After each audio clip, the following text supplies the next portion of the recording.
ভগবান শ্রীহরিকে কোটি কোটি নমন পূর্বক সমবেত ভক্তমণ্ডলী সবাইকে প্রণাম জানিয়ে আজকের সাপ্তাহিক ভাগবতী কথায় আমরা প্রবেশ করছি। আপনারা আমাকে আশীর্বাদ করবেন আমি যেন কৃষ্ণ কথা বলতে পারি। ইতিমধ্যেই আমরা গজেন্দ্র ও কুম্ভীরের আখ্যান কাহিনী শুনেছি এবং প্রতীক রূপে আমরা লক্ষ্য করলাম যে আমরা প্রত্যেকেরই জীবনে গজেন্দ্রের এই অবস্থা আমরা প্রাপ্ত হয়ে থাকি।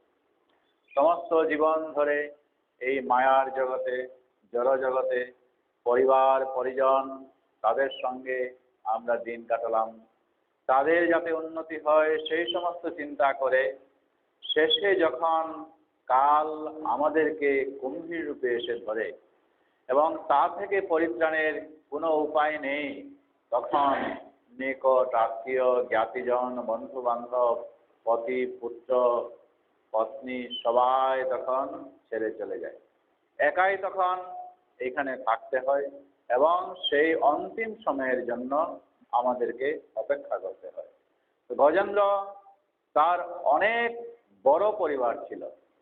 দেখা গেল যে এককালে তারাও তখন তার কাছ থেকে চলে গেল, কারণ সহস্র বৎসর ব্যাপী কুম্ভীরের সঙ্গে তার টানাটানি চলছিল এবং ধীরে ধীরে ক্ষীণকায় হয়ে গিয়ে আর যখন সে নিজেই পৃথিবীতে বাঁচবে না সেটা যখন তার ধারণা হলো, তখন তিনি নিজে পূর্বজীবনের স্বীকৃতি অনুসারে এই ভগবান শ্রীহরির স্তব তখন শুরু করেছিলেন। কেননা পূর্বজীবনের সব কিছু তিনি বিস্তৃত হয়েছেন, কিন্তু ভগবানের যে ভজন সাধন সেটা ছিল স্বীকৃতি এবং যা কিছু তখনকার জীবনে তিনি পূর্বজীবনে যা কিছু সাধন ভজন করেছেন সেইগুলা নিয়েই তিনি ওই পূর্ব জীবনের স্মৃতিটুকু স্বীকৃতি হিসেবে তার কাছে এসে গিয়েছিল এবং অন্তিমে তিনি ভগবানের স্তব শুরু করে দিয়েছিলেন। কুমিরের পূর্ব বৃত্তান্ত আমরা জানতে পারি। আসলে যে কুমির গজেন্দ্রকে কামড় দিয়ে রেখেছিল সে হল গন্ধর্বলোকে হুহু বলে এক রাজা ছিলেন, আর ওই হুহু রাজাই পরবর্তীতে তিনি এই কুমিরের রূপ ধারণ করেছিলেন। এক সময় রাজা হুহু তার স্ত্রীগণ সহিত বড় একটা সরোবরে যখন জলক্রীড়া করছিলেন, তিনিও জলক্রীড়া করছিলেন। আর জলক্রীড়া করতে গিয়ে দেখা যায় যে মাঝে মাঝে ডুব দিয়ে দিয়ে কাউকে তখন স্পর্শ করতে হয়, স্ত্রীদেরকে স্পর্শ করতে হয়। আর ওই সময়ে ওই সরোবরের মধ্যে স্নানরত অবস্থায় দেবল ঋষি সেখানে এসেছিলেন। আর যেহেতু তিনি ডুব দিয়ে তার মনের আনন্দে তার স্ত্রীদেরকে ওই জলের মধ্যে ধরতে গিয়ে চেষ্টা করছিলেন এবং ডুব দিয়ে গিয়ে যখন ধরতে যান তার স্ত্রীদেরকে, তখন ভ্রমবশত অথবা দৈবাৎ এই যে দেবল ঋষি তিনি স্নান করতে এসেছেন তার পা তখন তিনি হুহু রাজা আকর্ষণ করছিলেন। আর আকর্ষণ করার ফলে ঋষি তখন অত্যন্ত ক্রুদ্ধ হয়ে গিয়েছিলেন। ঋষির ক্রুদ্ধ হওয়া স্বাভাবিক, কারণ ঋষির সামনে যখন উভয়ে স্ত্রী এবং স্বামী একত্রে যখন এই জলক্রীড়া করছে, ঋষি কিন্তু সেটা মোটেই মেনে নিতে রাজি নন। তো যাক, তাদের হচ্ছে দেবল ঋষি ততক্ষণ পর্যন্ত তিনি শান্ত হয়ে নিজের স্নান আহ্নিক ক্রিয়া তখন তিনি করছিলেন। যেইমাত্র হুহু রাজা ডুব দিয়ে এসে দেবল ঋষির পা আঁকড়ে ধরলেন, তিনি তখন একেতই রাগান্বিত ছিলেন। তার উপরে তিনি আর এই হুহু রাজার কাণ্ড তিনি আর সহ্য করতে পারলেন না। তখন তিনি অত্যন্ত ক্রুদ্ধ হয়ে তৎক্ষণাৎ হুহু রাজাকে অভিশাপ দিয়েছিলেন, যাও, জলের ভিতরে থেকে যখন আমাকে ধরেছ তখন তুমি ওই কুমিরের অবস্থা প্রাপ্ত হবে। তো এইভাবে অভিশপ্ত যখন রাজা হুহু হয়ে গেলেন, তখন মনের মধ্যে একটা ভাবনা এসে গেল যে কি একটা কাণ্ড করতে গিয়ে, জলক্রীড়া করতে গিয়ে আজ একটা বড় বিপর্যয় আমার জীবনে এসে গেল। সঙ্গে সঙ্গে তিনি ঋষির কাছে এসে ক্ষমা ভিক্ষা চাইলেন।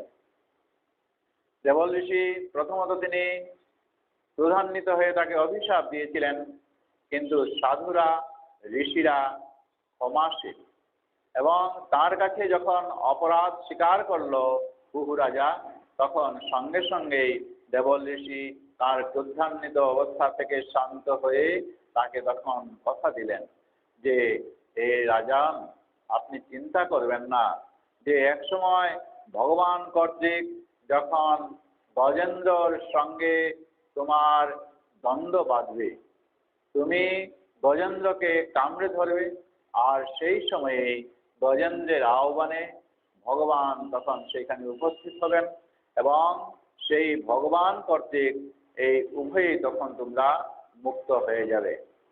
তাই এইভাবে ভগবানের হাতে নিহত হয়ে সেই কুমির রাজা হুহু উদ্ধার লাভ করেছিলেন এবং নিকট আত্মীয়দের কাছে তিনি তখন চলে গিয়েছিলেন। গজেন্দ্র তার পরিচয় আমরা আগে বারবার উল্লেখ করেছি যে গজেন্দ্র যখন ভগবানের কৃপায় তিনি সেখানে কুমিরের কামড় থেকে মাটিতে অর্থাৎ জলাশয় থেকে তিনি যখন জলাশয়ের পাড়ে এসে গেলেন, তখন ভগবান কুমিরকে গলা কেটেছিলেন সুদর্শন চক্র দিয়ে এবং তাকে উদ্ধার করছিলেন। গজেন্দ্র নিজে সেখানে পুষ্প নিবেদন করছিলেন অন্তিম জীবনের সময়ে।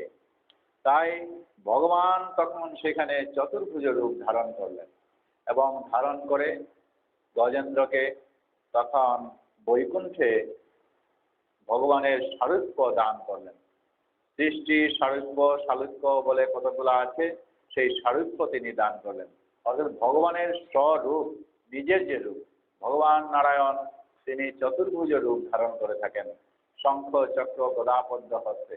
যখন কোনো ভক্ত ভগবানের সারুপ্য লাভ করে থাকেন, তখন অবিকল ভগবানের বর্ণ ধারণ করে থাকেন এবং ভগবানের মতোই তারা চতুর্ভুজ ধারণ করে বৈকুণ্ঠে অবস্থান করে থাকেন।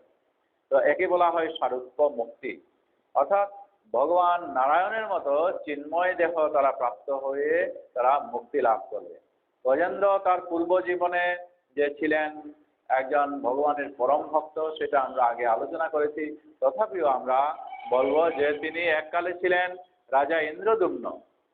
রাজা ইন্দ্রদ্যুম্ন ওই উড়িষ্যার যে জগন্নাথ প্রভুর ইন্দ্রদ্যুম্ন ইনি না, ইনি ইন্দ্রদ্যুম্ন আরেকটা নাম। সেই রাজা ইন্দ্রদ্যুম্ন ছিলেন তামিল যে দেশ, ওই তামিল দেশের রাজা ছিলেন। দ্রাবিড় দেশ বলা হয়, দ্রাবিড় দেশের রাজা তিনি ছিলেন।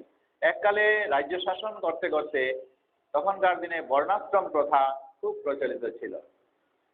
ব্রহ্মচর্য, গার্হস্থ্য, বানপ্রস্থ এবং সন্ন্যাস, এই হচ্ছে বর্ণাশ্রম বা জাতি ধর্ম। যখন তিনি গার্হস্থ্য ধর্ম পালন করলেন, তখন থেকে তার প্রচেষ্টা হচ্ছে সন্ন্যাস ধর্ম কবে তিনি গ্রহণ করবেন। আর যে সন্ন্যাস ধর্ম নেওয়ার যে প্রচেষ্টা এবং গার্হস্থ্য ধর্ম ত্যাগ করা, এই যে সময়টুকু, এইটুকুকে বলা হয় বানপ্রস্থ। এবং বানপ্রস্থের পরে সন্ন্যাস। তখনকার দিনের রাজন্যবর্গ তারা তখন এই বানপ্রস্থ থেকে ধীরে ধীরে তারা তখন সন্ন্যাসে চলে যেত। সমস্ত রাজকার্য, রাজ ঐশ্বর্য ছেড়ে তারা তখন বনে গিয়ে ভগবান শ্রীহরির ভজন সাধন তারা শুরু করত। এইভাবে তিনি রাজা ইন্দ্রদ্যুম্ন সমস্ত রাজকার্য, ঐশ্বর্য ছেড়ে তিনি বনে গিয়ে ভগবানের নাম জপ করছেন এবং একটা আশ্রম তৈরি করে, পর্ণকুটির পাতা দিয়ে তৈরি করে একটা কুটির সেখানে নির্মিত করে ছোটখাটো একটা আশ্রমের মতো তিনি সেখানে ভিটে মাটি তৈরি করেছেন। আর তাতেই ওই ভগবানের ভজন সাধন চলছে। তিনি এমনভাবে চালাচ্ছেন যে আস্তে আস্তে তার মন নিগ্রহ করে একেবারে ভগবানের পাদপদ্মে প্রতিদিনই তিনি ফুল তুলসী দিয়ে তখন ভগবানের নাম জপ করতে থাকেন এবং গভীর ধ্যানে তখন তিনি নিমগ্ন হয়ে যান। এক সময় অগস্ত্য মুনি তার শিষ্য সহ সদল বলে এই ইন্দ্রদ্যুম্নের আশ্রমে তিনি একবার উপস্থিত হয়েছিলেন। এবং যথার্থভাবে ইন্দ্রদ্যুম্নের দ্বারা তিনি আপ্যায়িত হননি সেটা তিনি অনেক খেয়াল করছিলেন, নজর করছিলেন। কারণ ইন্দ্রদ্যুম্ন রাজা সেই সময় অগস্ত্য মুনি যখন সেখানে উপস্থিত হয়েছিলেন তখন ইন্দ্রদ্যুম্ন রাজা একেবারে ধ্যানস্থ ছিলেন এবং ধ্যানে থাকতে থাকতে, গভীর ধ্যানে থাকতে থাকতে যে তার সামনে অগস্ত্য মুনি সশিষ্য যে এসে গেছেন তাও তার ধারণা এবং তাদের সারা শব্দও তিনি আর বুঝতে পারেননি। কিন্তু অগস্ত্য মুনি বুঝতে পারলেন যে একটা কপট ধ্যান ইন্দ্রদ্যুম্ন রাজা করছে। মানুষের এরকম কোনো ধ্যান হতে পারে কি? সাধু সন্ন্যাসীরাও এরকম ভজন সাধন এত মন নিগ্রহ করে তারা করতে পারে না, আর এই রাজা ইন্দ্রদ্যুম্ন আমাকে দেখে আরো তার সাধন ভজনটা দেখাচ্ছে।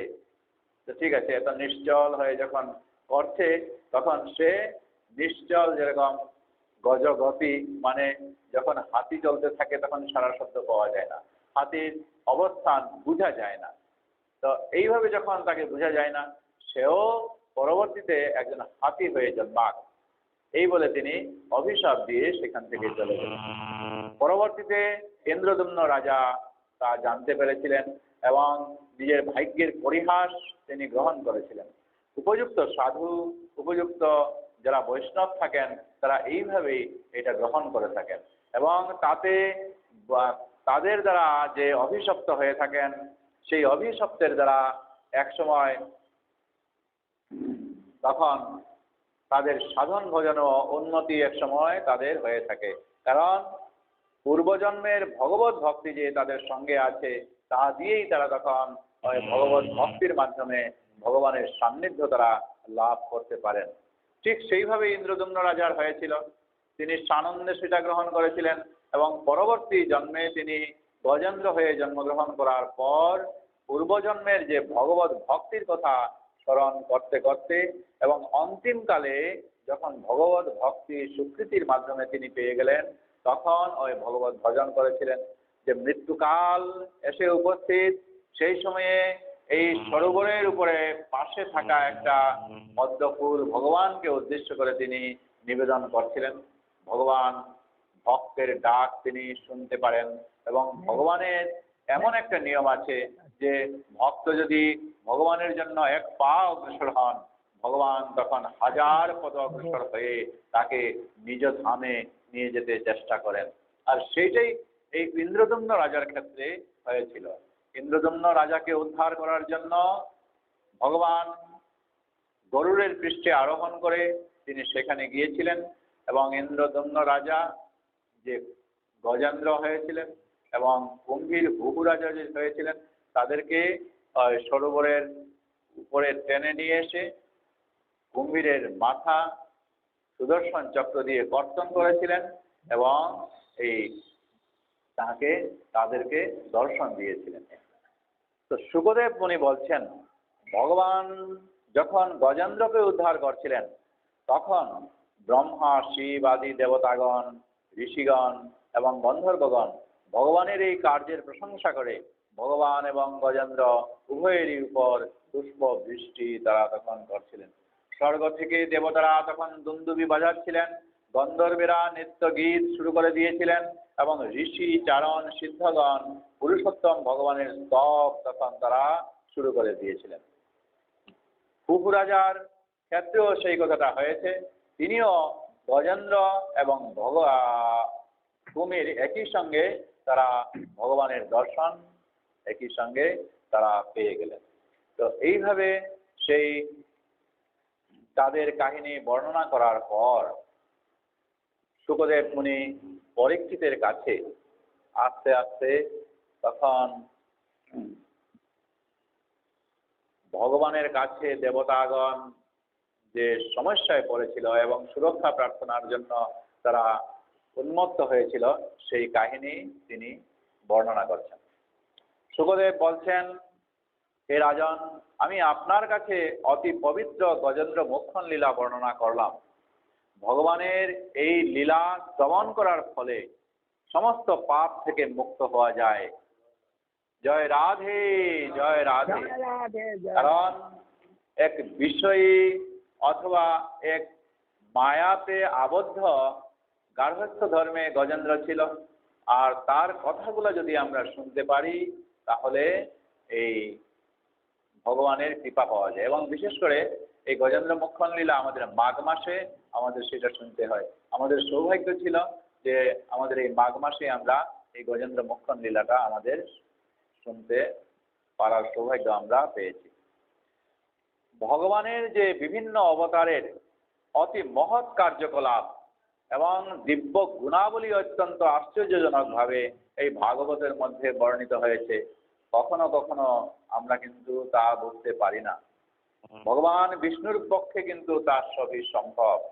যে ব্যক্তি ভগবানের গুণরাশি বর্ণনা করতে সমর্থ হয় এবং যে ভূমিস্থ হয়ে এই রেণুগুলিকেও ভূমিস্থ হয়ে ভগবানকে যদি তারা প্রণাম করে থাকেন, তাহলে এই ধূলিকণাগুলিকে পর্যন্ত তারা গণনা করতে পারেন। এইরকম ভগবান তখন তাদেরকে কৃপা করে থাকেন। মহারাজ পরীক্ষিত জিজ্ঞাসা করছেন শুকদেব মুনিকে, হে মহান ব্রাহ্মণ শুকদেব গোস্বামী, ভগবান শ্রী বিষ্ণু কেন কিভাবে ক্ষীর সমুদ্র মন্থন করেছিলেন? কি কারণে তিনি জলে কূর্মরূপে মন্দর পর্বত ধারণ করেছিলেন? দেবতারা কিভাবে অমৃত প্রাপ্ত হয়েছিলেন? এবং সমুদ্র মন্থনের ফলে অন্য আর কি কি উৎপন্ন হয়েছিল? দয়া করে ভগবানের সেই সমস্ত অদ্ভুত লীলা আপনি আমার কাছে বর্ণনা করুন। শুকদেব মুনির কাছে যখন সমুদ্র মন্থনের কথা পরীক্ষিত মহারাজ জানতে চাইলেন, তখন শুকদেব গোস্বামী বলতে শুরু করলেন যে অসুরেরা যখন যুদ্ধে তীক্ষ্ণ ধার অস্ত্রের দ্বারা দেবতাদেরকে প্রবল আক্রমণ করল এবং বহু দেবতা পতিত হয়ে প্রাণ যায় যায় অবস্থা যখন হয়ে গেল, আর জীবিত তারা থাকবেন না, এইরকম তারা ধারণা করছিলেন। হে রাজন, তখন দেবতারা দুর্বাসা মুনির দ্বারা অভিশপ্ত হয়েছিলেন এবং দুর্বাসা মুনির দ্বারা ইন্দ্র অভিশপ্ত হওয়ার ফলে ত্রিলোক স্ত্রীহীন হয়েছিল। তাই যজ্ঞ অনুষ্ঠান আর হতে পারেনি। তার ফল অত্যন্ত সংকটজনক হয়েছিল। তো কথিত আছে দুর্বাসা মুনি এক সময় স্বর্গে গিয়েছিলেন, আর স্বর্গে ঐরাবতে আরোহণ করে ইন্দ্র তখন স্বর্গে পরিভ্রমণ করছিলেন। তো ইন্দ্রকে তখন সেই সময়ের মধ্যে দুর্বাসা মুনি দর্শন করে তখন তাকে যথেষ্ট সম্মান জানিয়েছিলেন এবং নিজের কাছে যে গলার মালা ছিল, ইন্দ্রকে তখন নিজে দুর্বাসা মুনি প্রসন্ন হয়ে সেই গলার মালাটা ঐরাবতের উপরে তিনি বসে আছেন তো, আর তার কাছে তখন তিনি দিয়েছিলেন। আর ইন্দ্র সেটা ফুলের মালাটা গ্রহণ করে মনে মনে ভাবছিলেন যে দুর্বাসা মুনি আমার কাছে এসেছেন, দর্শন আমারও হয়ে গেল, আমাদের বড় সৌভাগ্য। কারণ সাধুগুরুর সদ্গুরুর দর্শন হওয়া এটা আমাদের পরম গৌরবের ব্যাপার। আর উনিও যে, আমি যে দেবতাদের রাজা, উনিও যে আমাকে দর্শন করতে পারলেন, এটাও তার সৌভাগ্য। ইন্দ্র তখন মনে মনে ভাবছেন যে দুর্বাসা মুনিরও সৌভাগ্য হয়ে গেছে। যাক, এখন সেই মালাটা তখন নিজে গ্রহণ করলেন দুর্বাসা মুনির কাছ থেকে, আর সেইটা কি করলেন, ওই মালাটা নিজে পরিধান না করে বা সেইটা সম্ভ্রমে না রেখে তখন হাতি ঐরাবতের মাথায় তিনি সেটা রেখে দিলেন। আর এই বেচারা অসুত হাতি, তো হাতি এই যে একজন সাধু সন্ন্যাসীর দেওয়া মালা, তার মর্ম কি আস্বাদন করতে পারবে? তাই সে তার মাথা থেকে সুর দিয়ে তখন সেটা নিয়ে গেল।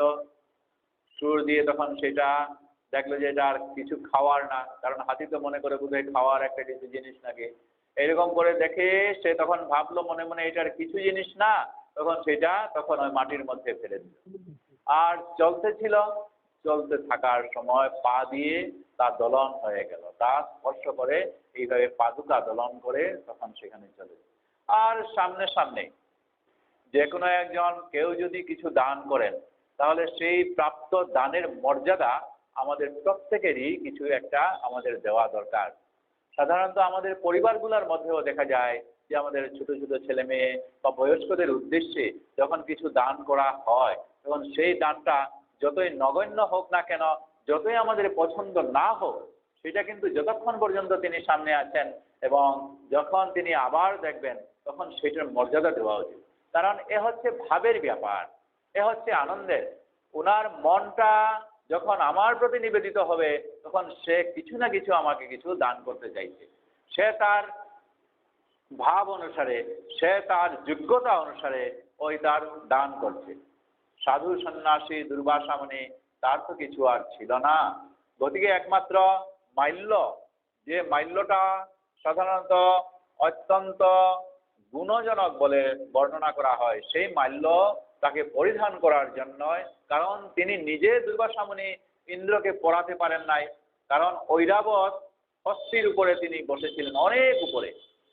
তাই মনে মনে ভাবছিলেন যে কোনো রকম করে হাত তুলে দিয়ে ইন্দ্রকে যদি আমি দিয়ে দেই, তখন ইন্দ্র নিজেই সেটা গলার মধ্যে ধারণ করবেন, এবং যদি গলায় তিনি ধারণ করেন, তাহলে হয়তো একটা মান মর্যাদা তিনি যেটা দিলেন সেটা রক্ষিত হয়ে গেল। কিন্তু ইন্দ্র সেরকম না করে তিনি নিজের গলায়ও দিলেন না, আর মাথার উপরে সেটা রেখে দিলেন। আর তারই সামনে, দুর্বাসা মুনির সামনে যখন সেটা হস্তি দলন হয়ে গেল, মানে হাতি ঐরাবতের দ্বারা পদপৃষ্ট হয়ে গেল, আর কি দুর্বাসা মুনি সেটা সহ্য করতে পারেন? কারণ মুনি ঋষিদের মধ্যে তো দুজন অত্যন্ত রাগী আছেন, একজন হচ্ছেন বিশ্বামিত্র আর আরেকজন হচ্ছেন দুর্বাসা মুনি। এই দুর্বাসা মুনি তখন অত্যন্ত রেগে গেলেন। আর তাদের একটা স্বভাব আছে, তাদের বৈশিষ্ট্য একটা আছে এই দুজন ঋষিমুনির, যে সমস্ত কিছু তাদের সেবা শুশ্রূষা করা হবে, তাতে তারা আনন্দ উপভোগ করে করে যাবে। কিন্তু সামান্য মাত্র যদি তারা ত্রুটি পেয়ে থাকেন, ওই ত্রুটির মধ্যেই তারা এত সময়ের মধ্যে যে তাকে সম্মান দেওয়া হলো, সেগুলো সব ভুলে যান, এবং ভুলে গিয়ে তাদেরকে ওই তখন অভিশাপ বা ভস্ম করে দেন। এক সময় একটা গল্প আছে, বিশ্বামিত্র মুনি না দুর্বাসা মুনি বোধ হয়, যে হয় ভীমের কোনো একটা ত্রুটি পাওয়ার পর, তখন ভীমের সেবা নিতে নিতে হঠাৎ করে ওই ত্রুটি পাওয়ার সঙ্গে সঙ্গে তার ওই কমণ্ডল থেকে ভস্ম করার জন্য ভজেই ভস্ম হয়ে যাও বলে ভজেই উচ্চারণ করলো, আর দুর্বাসা মুনির ভীম গিয়ে গলায় ধরেছিল, আর আর উচ্চারণ করতে পারেনি। এইরকম অবস্থা, বাধ্য হয়ে আর তার এই অভিশাপও দেওয়া হলো না। তো দুর্বাসা মুনি এইরকম ভাবে তিনি রাগান্বিত ছিলেন, আর ওই রাগের মাথায় তখন ইন্দ্রকে এইবার অভিশপ্ত করে দিলেন যে এত সম্মান দিয়ে তোমাকে আমার এই ফুলের মালা আমি তোমাকে দিলাম, আর সেই মালাটাকে তুমি এখন হাতির পায়ের তলায়, হাতির মাধ্যমে তুমি এই পা দিয়ে, হাতির পা দিয়ে সেটা তুমি পদদলিত করলে। এত আমাকে অপমান করা, যে মান্যতা আমি তোমাকে দিতে চাইছিলাম, সেই মান্যতা আর তুমি রক্ষা করলে না, আর উল্টা আমার সামনে এরকম আমার প্রদত্ত মাল্য, প্রদত্ত সম্মানসূচক জিনিস তুমি নষ্ট করে ফেললে আর পদদলিত করে ফেললে। মুনি দুর্বাসা মুনি ইন্দ্রকে এইবার অভিশপ্ত করলেন যে তুমি দারিদ্র্যপৃষ্ট হয়ে যাও আর স্ত্রীবিহীন হয়ে যাও বলে তিনি অভিশপ্ত করে দিলেন। আর একদিকে দারিদ্র, আর একদিকে লক্ষ্মী ছাড়া যদি হয়ে যায়, সেই রাজ্যে কি অবস্থাটা হয়ে যাবে। আর সেই যতই স্বর্গপুরী অমরাপুরী হোক না কেন, তাতে আর কোনো দিকে কোনো রক্ষা নেই। যেখানে স্ত্রীহীন অর্থাৎ লক্ষ্মী দেবী সেখানে থাকবে না, লক্ষ্মী দেবী সেখান থেকে চলে যাবেন, আর দারিদ্রতায় তখন তিনি ভুগতে থাকবেন। আর যখন রাজা নিজেই দারিদ্র হয়ে গেল, তো প্রজার অবস্থাটা কি হবে? আমাদের বর্তমানকার যে সরকার, তিনি যদি একেবারে দারিদ্রতায় ভুগতে থাকেন, পয়সার মান্দা যদি হয়ে যায়, তাহলে আমাদের দেশে হাহাকার লেগে যাবে। তো ঠিক সেই অবস্থাটাই প্রজাদের হয়ে গেল, অর্থাৎ দেবতাদের সেই রকম অবস্থা হয়ে গেল। তখন এই সুযোগটা নিল অসুররা। অসুরদের সঙ্গে দেবতাদের তো সব সময় একটা দ্বন্দ্ব আছে, সব সময় তারা যুদ্ধ করতে থাকে। এই সময় তারা গুরু শুক্রাচার্যের কাছ থেকে পরামর্শ নিয়ে হয় দেবভূমি অর্থাৎ স্বর্গরাজ্য তারা আক্রমণ করলো, আর দেবতারা অসুরদের দ্বারা আক্রান্ত হয়ে তখন দুর্বাসা মুনির অভিশাপে ঐশ্বর্য ভ্রষ্ট তারা তখন হয়ে গেলেন। তো এই ঐশ্বর্যশালী এক এক সময় হওয়া সেটা কিন্তু খুব বিপজ্জনক। কেউ যখন ধনবান হয়ে যায়, অনেক টাকা পয়সা যখন আমাদের কাছে এসে যায় এই জড়জগতের মধ্যে, মানে ঐশ্বর্যশালী আমরা হয়ে গেলাম, টাকা পয়সা আমাদের কাছে এসে গেল, সেটা খুব নজরে, খুব খেয়ালে আমাদেরকে তখন চলতে হবে। এরকম একটা কথা আছে যে কোনো এক মঠ থেকে মহারাজজি তার শিষ্যদেরকে বলেছেন, তাদেরকে তো একটা লোক জনগণের কিছু মাদুপুরি করে তাদের দেওয়া সেই ভিক্ষা অন্ন ভোগ লাগিয়ে ভগবানের কাছে নিবেদন করা হয়। তো শিষ্যদেরকে বললেন, যাও তো তোমরা গিয়ে একটু ঘর কয়টা মাদুপুরি নিয়ে করে নিয়ে এসো। তারা বলল, মহারাজজি এই শহরের মধ্যে আমাদেরকে পাঠান, আর রোজ রোজ মানুষজন ভক্তগণ আমাদেরকে দেখলে খালি দরজা বন্ধ করে, আর আজকে না কালকে এরকম করে বলে। তো সোজাসুজি যাই আমরা একটা বড় বাড়িতে যাই, বলে দালান কক্ষওয়ালা একটা বড় বাড়িতে চলে গেল। বড় বাড়িতে যাওয়ার পর তখন ওইখানের বলল, ওই ফাটকের মানে গেটের ওইখানে তখন দারোয়ান ছিল। দারোয়ান বলল, আচ্ছা বাবাজি আপনারা এখানে এসছেন, তো আমাদের মালিকের কাছে কিছু জানিয়ে আপনারা যে ভিক্ষা করতে এসছেন, মাদুপুরি করতে এসছেন, কিছু মালিককে জানিয়ে আসি। তখন দারোয়ান গেলেন মালিকের কাছে জানাতে। আর মালিক তখন বললেন যে এরা তো কাম কাজ করে না, সাধু বলে, তারা তখন এই সমস্ত কর্মজগৎটাই তাদের নাই, আর ভিক্ষা করে, ভিক্ষার নামে তারা খামোখা বিনা পরিশ্রমে এই লোকের দেওয়া কিছু টাকা পয়সাগুলো সংগ্রহ করে, অন্ন সংগ্রহ করে, আর ভগবানের নামে তারা এরকম করে দিন কাটায়। এই এদের এইটাই স্বভাব। তোমরা একটা কাজ করো, ওদেরকে আর কি দেবে, বরং একটা কাজ করো, ওই যে কালকে তোমরা সব ছাই তৈরি করলে, সব কাগজ টাগজ গুলা সব মিলিয়ে, হ্যাঁ টুস টুস করে সব মিলিয়ে এগুলা ছাই করলে, ওই ছাই এক মোট তাদেরকে দিয়ে যাও, যাও বললো। তো বাধ্য হয়ে, মনেও অসন্তুষ্ট হয়ে দারোয়ান তখন সেই ছাই নিয়ে এসে এই শিষ্যদেরকে দিয়ে দিলেন। তো বেচারা তারা কি করবেন, গুরুদেবের আজ্ঞা, মাদুপুরি করে নিয়ে আসো। এইবার তারা শিষ্যরা মনে করলো গুরুদেবকে এইটা দেখাবো, আর আমাদেরকে আর ভিক্ষা করার জন্য তিনি আর পাঠাবেন না। আমরা গেলে কি যে আমাদের হেনস্থা হতে হয়, এই ছাই নিয়ে আসলাম ভিক্ষা করতে গিয়ে। গুরুদেবকে তারা তখন সেখান থেকে চলে গেল, আর যাওয়ার পর তখন এই ছাই দিয়ে দিল গুরুদেবকে। গুরুদেব আমরা ভিক্ষা মাংতে গিয়ে এই ছাই পেয়ে গেলাম। ওহো, এই জিনিসটা তো সচরাচর পাওয়া যায় না, আর এই শহরের মধ্যে কি আর এগুলো পাওয়া যায়? একটা কাজ করো, ওই বেচারা যে দিয়েছে বড় ভাগ্যবান, তোমরা একটা কাজ করো, এটা তো অন্তত পক্ষে উনি যখন ইচ্ছে করে দিয়েছেন, তো এটা ভগবানের কাজে লাগাও। এই বাসনপত্র যেগুলো আছে এগুলা মাজার জন্য এগুলা তোমরা কাজে লাগাও, ভগবানের তো একটা কাজে তো লাগতে হবে, তো এগুলা ভগবানের কাজে লাগাও। তো এইবার ওই শিষ্যরা তখন ওই বাসনপত্রগুলা ঠাকুরের এইগুলা তখন তারা মাজতে লাগে। ইতিমধ্যে নিজেরও তো একটা বিবেক বলে একটা কিছু আছে, সেই লোকটা তখন পাঠিয়েছিলেন ছাই, আর তারা দ্বিতীয়বার এবং কোনো একটা তাদের মুখ থেকেও বিপরীত একটা কথাও তারা শোনালো না, আর তারা এখান থেকে চলে গেল। যাই 2-3 দিন পর তিনি তখন নিজেই সেখানে কোথা থেকে এসেছিল, কোন মঠ থেকে এসেছিল খবর নিয়ে তিনি জানতে পারলেন, এবং সেখানে দেখেন গিয়ে ওই মুহূর্তের মধ্যে শিষ্যরা তখন তার ছাইগুলা নিয়ে ওইখানে তারা বাসন মাজছে ঠাকুরের। তো বললো, এই ছাইগুলা তো আমি দিয়েছিলাম। আহা হা, আপনার বড় সৌভাগ্য, কারণ গুরু মহারাজ আমাদেরকে এই ছাই ভগবানের বাসনপত্র মাজার জন্য আমাদেরকে কাজে লাগিয়েছেন। মনে আঘাত লাগলো, এতটুকু থাকতে আমি ছাই দিয়ে দিলাম। ওই গুরু মহারাজের কাছে পড়ে গেলেন। গুরু মহারাজ বললেন, এই সংসারের মধ্যে সব কিছুই তুচ্ছ বলে মনে করি, কিন্তু সেই তুচ্ছ জিনিসটাও তো আমাদের কাজে লাগে না, আমি বড় অন্যায় করলাম। তো যাক বলে ওই তখন ভগবানের সব কিছু থাকা সত্ত্বেও আমি ছাই দিলাম, এগুলো আর হয় না। ওই তখন তিনি ভোগের ব্যবস্থা প্রতিদিন থেকে এরকম করতে লাগে। তো প্রত্যেকটা জিনিস আমাদের বিপজ্জনক অবস্থায় এসে যায় যখন আমাদের কাছে অনেক টাকা পয়সা এগুলা হয়ে যায়। তো এই জড়জগতের মধ্যে ঐশ্বর্য সমন্বিত হয়ে ব্যক্তিরা যদি আমরা মর্যাদা যদি প্রদর্শন করতে না পারি, তখন আমাদের পতন মাঝে মাঝে হওয়ার সম্ভাবনা আছে।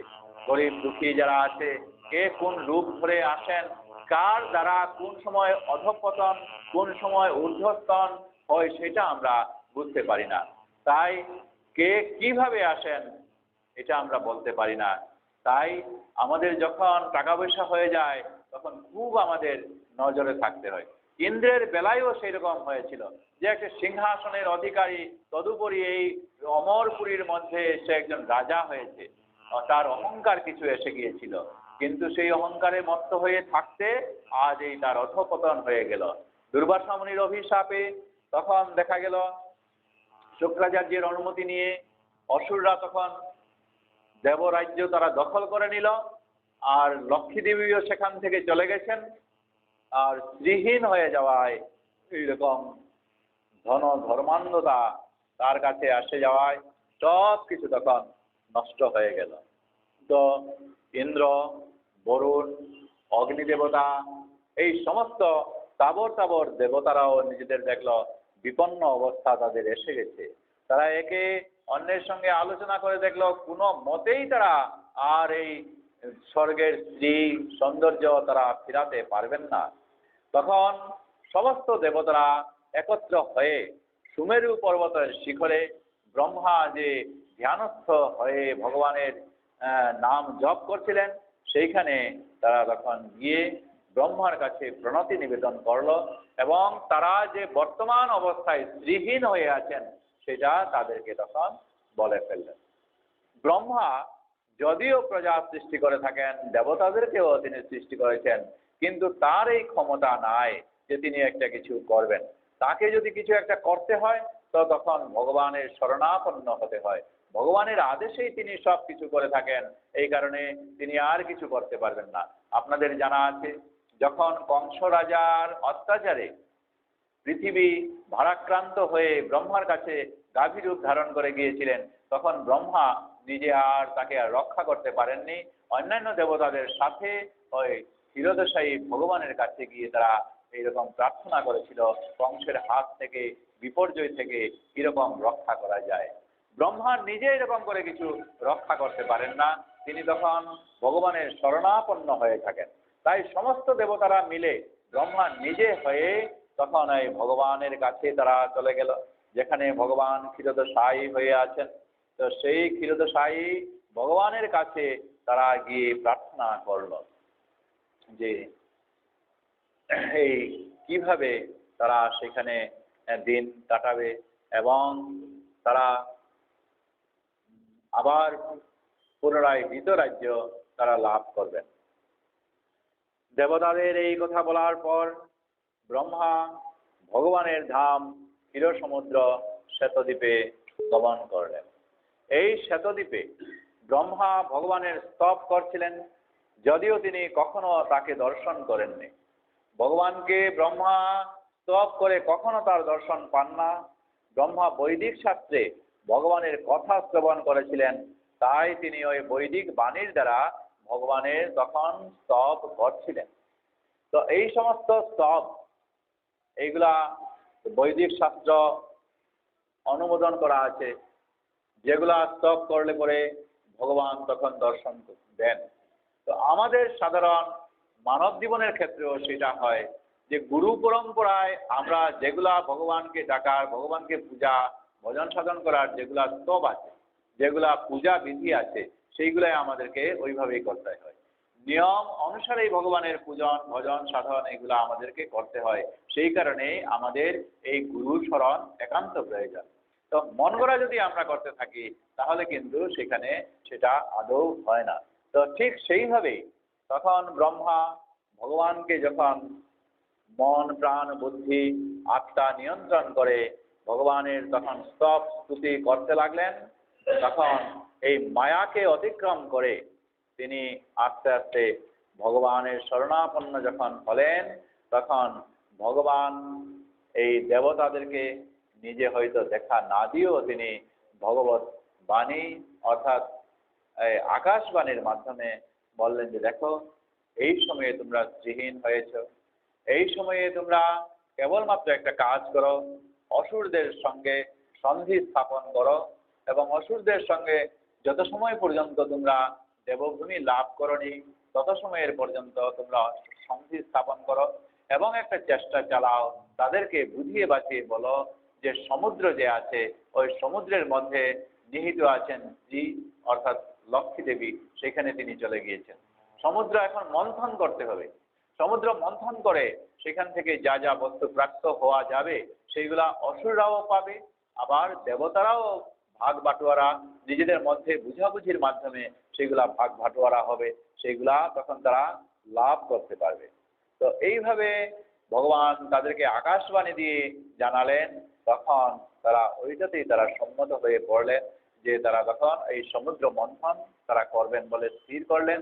এবং সমুদ্র মন্থনের কথা পরে তারা বলবেন, আগে গিয়ে তাদের সঙ্গে অসুরদের সঙ্গে সন্ধি স্থাপন করলেন যে ঠিক আছে আমরা হেরে গেলাম, দৈবাত আমাদের কখনো উত্থান পতন এই পৃথিবীর মধ্যে হয়ে থাকে, আমরা কত আর রাজত্ব করব, এইবার তোমাদের পালা, তোমরা এখন রাজত্ব করতে থাকো। কিন্তু দেখো একটা কথা, ত্রিহীন হয়ে আছি আমরা, দেবী লক্ষ্মীকে তোমরা লাভ করতে চাও না, দেবী লক্ষ্মী তো এখন সমুদ্রের জলের তলায় তিনি নিমজ্জিত হয়ে আছেন, এবং সমুদ্র যদি মন্থন আমরা করতে পারি, আমরা দুয়ে মিলে অসুর আর দেবতারা, তাহলে লক্ষ্মী দেবী আসবেন এবং সেখান থেকে অনেক অনেক জিনিসগুলো উত্থিত হবে, সেইগুলোও আমরা তখন ভাগ বাটোয়ারা করে নেব।